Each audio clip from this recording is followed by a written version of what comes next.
اعوذ باللہ من الشیطان الرجیم بسم اللہ الرحمن الرحیم السلام علیکم۔ ایک شخص صبح منہ اندھیرے حمام کی طرف جانے کے لیے گھر سے نکلا۔ راستے میں اسے ایک دوست ملا۔ اس نے دوست سے کہا، آؤ ذرا حمام تک کٹھے چلتے ہیں۔ دوست نے کہا، میں حمام کے اندر تمہارے ساتھ نہیں جا سکوں گا کیونکہ مجھے کام ہے۔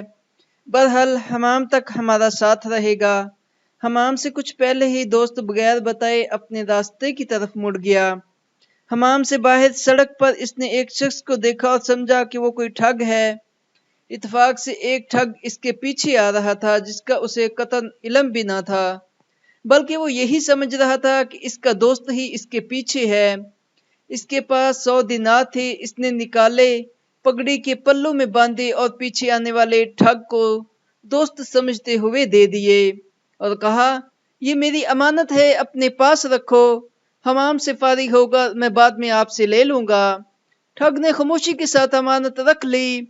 وہ شخص حمام سے فارغ ہوا تو اپنی امانت کے لیے اپنے دوست کی گھر کی طرف چل پڑا کہ ٹھگ نے اسے آواز دی، اے جوان مرد، اپنی رقم واپس لے لے، اس کے بعد کہیں جانا، تیری امانت کے باعث میں اپنا کام کرنے سے قاصر رہا ہوں۔ اس شخص نے پوچھا، کون سی امانت؟ ابھی حمام میں جانے سے پہلے تم نے جو دی تھی۔ ٹھگ نے بتایا تو اس شخص نے پوچھا، مگر وہ تو میں نے اپنے دوست کو دی تھی، تمہارے پاس کیسی آ گئی اور تم کون ہو؟ تم نے دوست کے دھوکے میں امانت میرے حوالے کر دی اور میں ایک ٹھگ ہوں۔ ٹھگ نے بتایا تو اس شخص نے پوچھا، اگر تم ٹھگ ہو تو تم یہ رقم کیوں کر نہیں لے اڑے؟ ٹھگ بولا، اگر میں اپنی ہنرمندی سے حاصل کرتا تو اور بات تھی، مگر امانت میں خیانت کو میں کسی مرد کے شایان شان نہیں سمجھتا۔